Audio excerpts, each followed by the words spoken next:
Podvig je od kako ustanemo i kako legnemo, to sve treba da je podvig.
Tvoje carstvo i sila i slava Otca i Sina i Svetoga Duha, sada i uvek i u vekove vekova.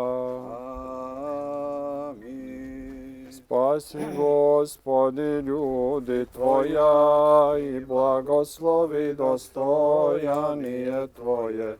Pobjedi sjem pravoslavnim hristijanom našim. Nek prilaze. Soproti, nek prilaze. I Tvoje sohranjaj krestom Tvojim žiteljstvo. Spasi, Gospodi, ljudi Tvoja i blagoslovi dostojan je Tvoje. Neka je blagosloven početak radova, da da Gospod, da ovaj početak doživi i kraj, a to je završetak ovog našeg zvonika, koga nazivamo carskim, i koji treba da primi rusko carsko zvono, a da glas tog zvona bude nama ovde, pre svega nama koji živimo, zatim i svima koji dolaze, i srpskom narodu, na opomenu da, kad ga čuju, da ne skreću sa puta pravoslavlja.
Ovdje smo počeli da gradimo, u stvari tek ćemo graditi, razmeravamo objekat velike zvonare, zato što ćemo dobiti zvono čija masa je 15 tona i jednostavno u ove dve postojeće zvonare, onoj maloj i ovoj ovde, nemamo prostora za nju i zbog njenog velikih dimenzija i specifičnosti neophodno je da podignemo novu zvonaru. Shodno tome ide donacija naše pravoslavne ruske braće. Ta zvonara će po svom nekom obliku u gornjem delu podsjećati na ruske hramove. Taka je bila ideja, donji deo da podsjeća na naše kao neka nadgradnja. I verujem da ćemo i čuti to zvono koje čekamo. Ja lično ga čekam 20 godina, jer toliko već vremena naš manastir i bratstvo ovog manastira čuva to proročanstvo ili blagoslov starca Tadeja o dolasku ruskog carskog zvona. Bez obzira koliko mi verovali u to proročanstvo ili ne, kao što rekao, ja sam slab čovek i više sam maloveran nego veran, ali verovao sam da će se ispuniti to proročanstvo. Ako ne u vreme moga života, u vreme nekog drugog igumana, svakako. Jer što sveti kažu, to treba da se ispuni, ispunit će se. A eto, Gospod je poslao jednu rusku porodicu ovde prošle godine, marta meseca, evo tačna godina je nekako i bio je veliki post. I ja sam im to ispričao. I kažem, cara baćuške njet i kolokala njet. I oni su se nasmejali i otišli za Sankt Peterburg. I jednostavno tražili su od nas da im napišemo o čemu se tu radi, o kakvom proročanstvu. I tako napisali smo naravno i na ruski preveli. I tako je to krenulo. I eto, u proceduri je zvono se lije. I onda smo mi morali da krenemo, bez obzira na situaciju, kako oni liju zvono, a mi njima šaljimo samo poster kako će izgledati zvonik. I već sam počeo da dobijam nesanicu. Ja imam taj problem kad nešto zacrtam, ako ne krenemo, onda nemirno spavam. Bitno je da Kruševac čuje, to je po blagoslovu starca Tadeja, da grad Kruševac čuje i da čuju Srbi. Tako, to su njegove reči. Da je zvono za uzbunu, na bat, da čuju, kad Srbi čuju i grad Kruševac, zvuk zvona da ne skreću sa puta pravoslavlja.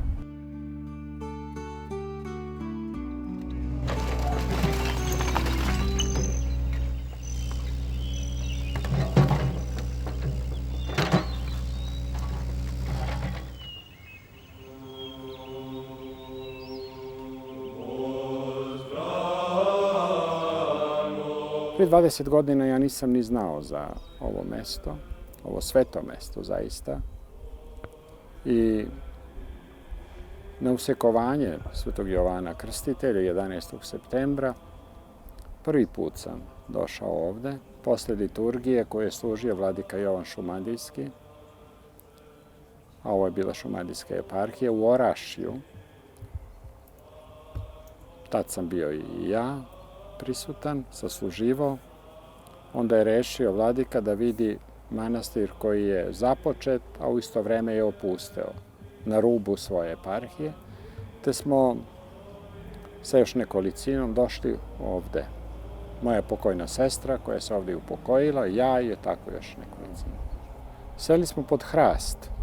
To je jedino bilo mesto onako koje je impresioniralo kao i danas. Hrast koji je, inače nekoliko hrastova ili dubova značili su mi u životu. Ovo je treći po redu. Seli smo na jednu dasku koja je bila na blokovima. I saznao sam tu za priču da je zadužbina svetog kneza Lazara.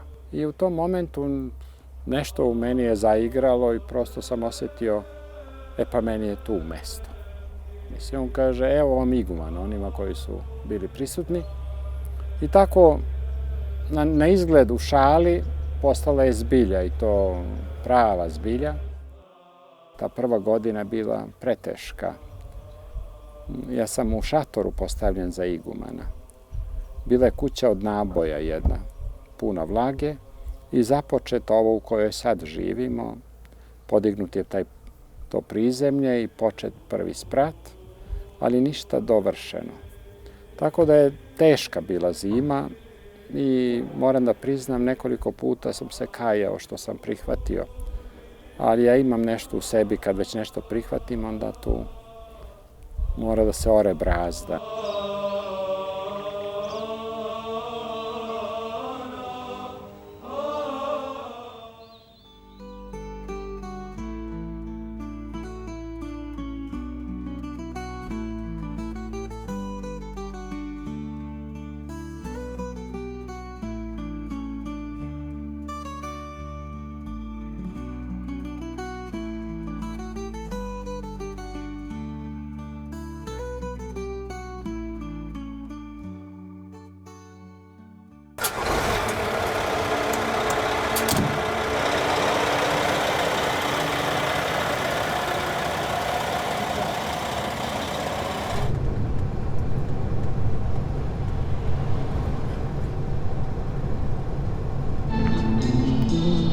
Земля в иллюминаторе, земля в иллюминаторе, земля в иллюминаторе видна.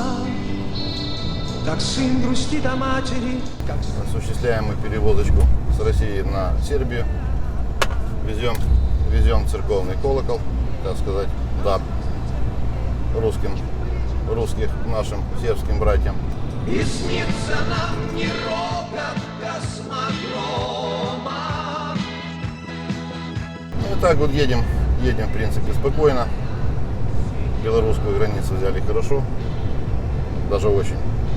Поляки так тоже обрадовались, были немножко удивлены. Так что груз такой как бы нестандартный, и не каждый день это происходит.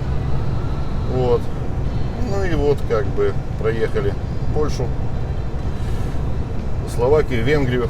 Добрались наконец-то мы до Сербии. Уже осталось нам совсем чуть-чуть, буквально еще вот каких-то 2 часа и будем мы на растаможке. Ну и надеюсь, сегодня это дело у нас все завершится. Благополучно доставим колокол на свое место. Мужество, космическая музыка вплывает в деловой наш разговор. Какой-то дымке матовой земля в иллюминаторе, вечерняя ранняя заря. А сын грустит о матери, ждет сына мать, а сыновей земля. И снится нам не рокот космодрома, не это ли Прямо. И по окружной так и выйдем. Здравствуйте. Как вы сте? Да нормально, все хорошо. Да.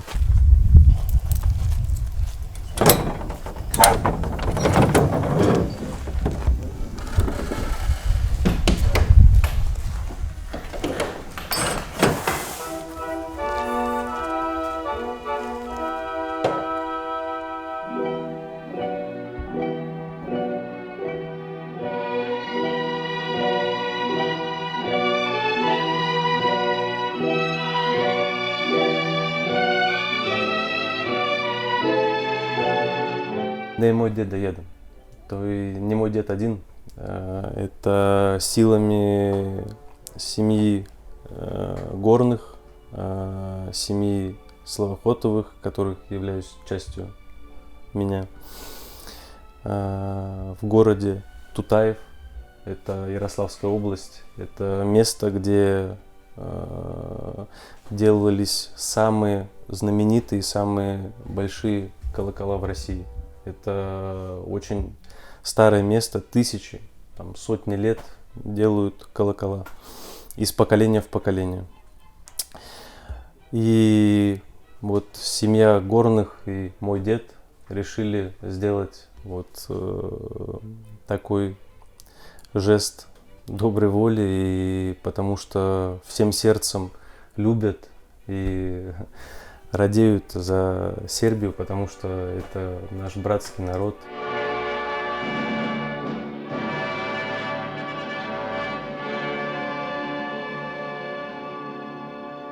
Я думаю, что когда речь идет о подарке такого характера,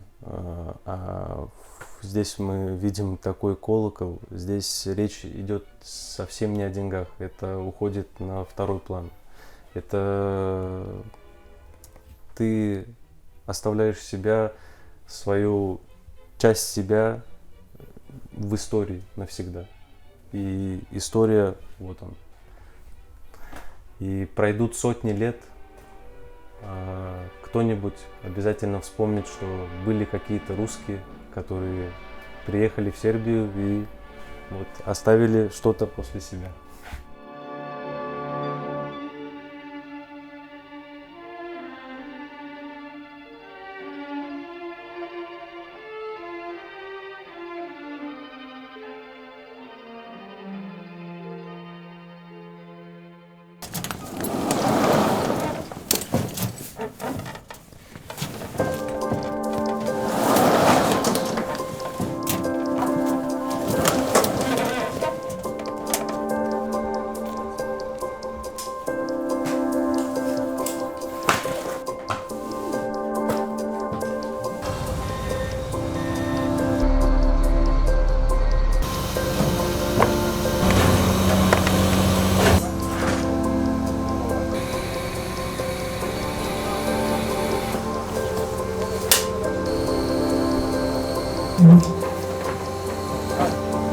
Оп, оп, оп!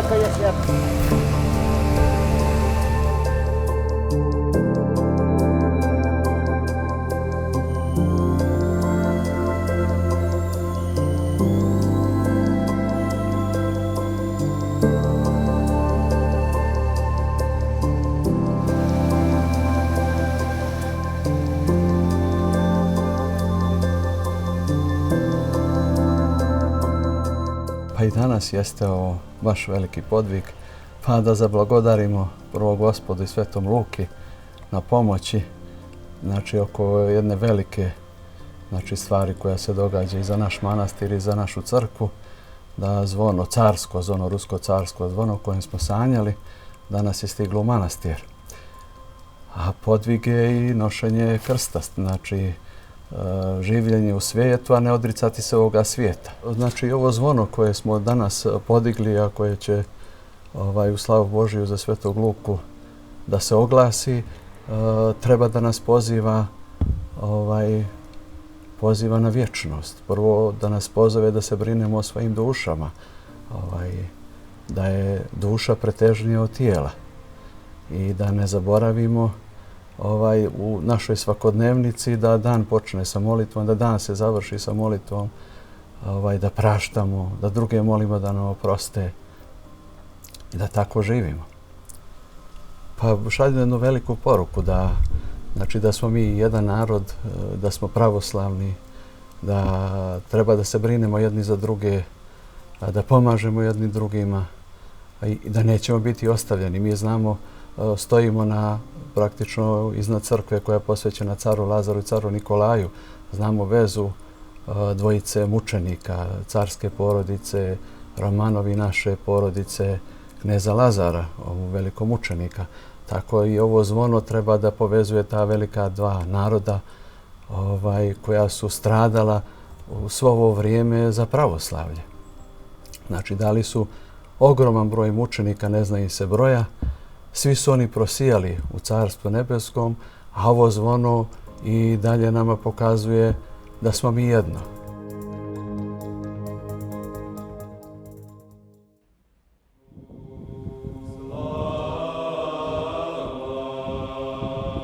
Kad vi dođete negde što je zaraslo u divlje kupine i na jednom sve to okrčite i da nešto postane veliko, da ogradite manastir sa 324 metra zida. To je patrijarha pokojnog Irineja fasciniralo kad je vidio, prvo se oduševio zidom, kaže to je pravi manastir koji je ograđen. I ja nisam mogao drugačije, valjda što sam iz Metohije, prosto što je neograđeno, to nije tvoje. I jednostavno, milo mi je kad uveče zatvorimo kapiju i mi možemo nešto drugo da poradimo. Ipak je manastir nešto što treba da bude za monaha, nešto intimno, nešto gde će da se osjeća kao dete u kolevci. Mnogi je zovu lavrom. Iako to ona nije, zovu i carskom lavrom. I to ona nije. Međutim, zaista takve obrise ima. Tako da i vladika David često govore, ovo je lavra. A našu crkvu, kaže, rasprostrala se kao skinija, starozavetni šator. I zaista je tako. I čovek se osjeća lepo ovde. Nama je ovde lepo biti. Kao na Tavoru. Što se tiče zidova i građevina, manastir je postao zaista veliki. Ali je veliki po nečem drugom. Što je Jerotić, kad nas je posetio pokojni, rekao da divne su vam građevine, ali i vi imate jednu građevinu živu, a to je narod, čuvajte narod.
Ima dve bloke.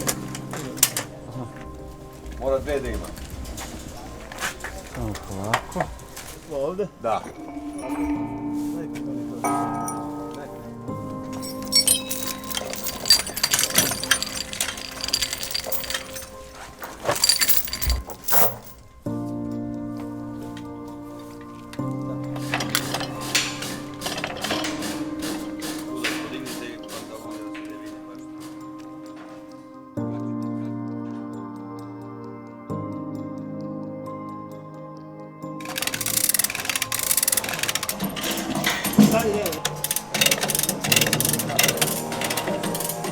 Budak, malo.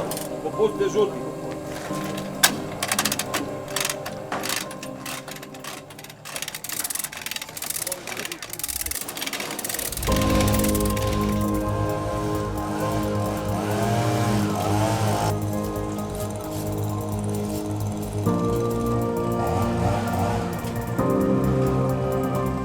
Ima malo strahove, da li ja mogu da odgovorim na sve to. Da li sam ja dovoljno jak da budem saradnik Božiji, to je iz ove odgovornosti manje važne. Ja uvek imam tu potrebu da sebe pitam da li sam spreman za to.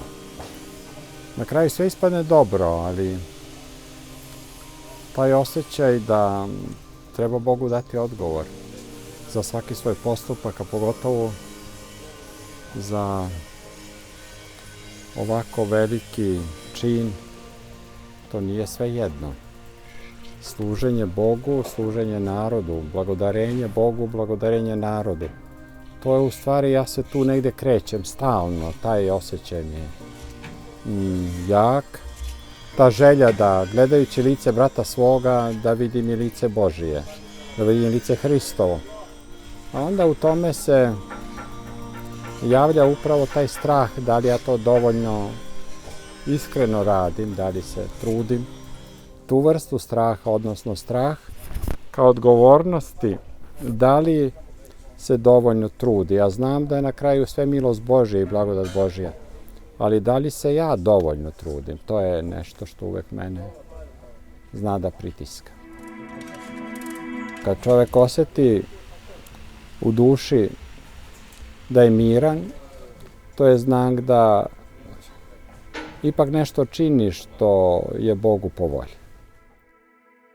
Svaki naš korak, ako je u slavu Božiju, jeste podvig. Podvig je od kako ustanemo i kako legnemo, to sve treba da je podvig. Šta to znači? Da apsolutno čovjek pazi na svoj i unutrašnji i spoljašnji život. U Dobrotoljublju na jednom mestu kaže: brate, kad legneš uveče, ispitaj sebe da te sunce nije osudilo za što, i kad ustaneš ujutru, opet ispitaj sebe da te mesec nije osudio za što. Što znači, apsolutno moramo da pazimo. Stražite i bdite, jer ne znate u koji će čas sudija doći.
Ja sam sve imao do sad osjećaj da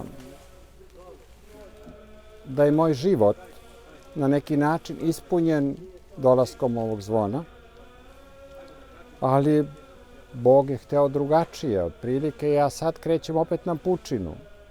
Ja sam onaj brod koji je služio pa se vratio u luku i sad najednom Bog je hteo da brod ponovo ide na pučinu. Eto sad samo da svakako on će da da snage za dalje, ali ja sam verovao da je ovo kraj neki, bar ovog većeg dela moga života i da trebalo je da se malo povučem, da malo baš brinem o nečemu što sam možda propustio na duhovnom planu, duhovnog uzrastanja, monaškog asketizma, ono što možda meni fali jer sam celog veka nešto obnavljao i zidao.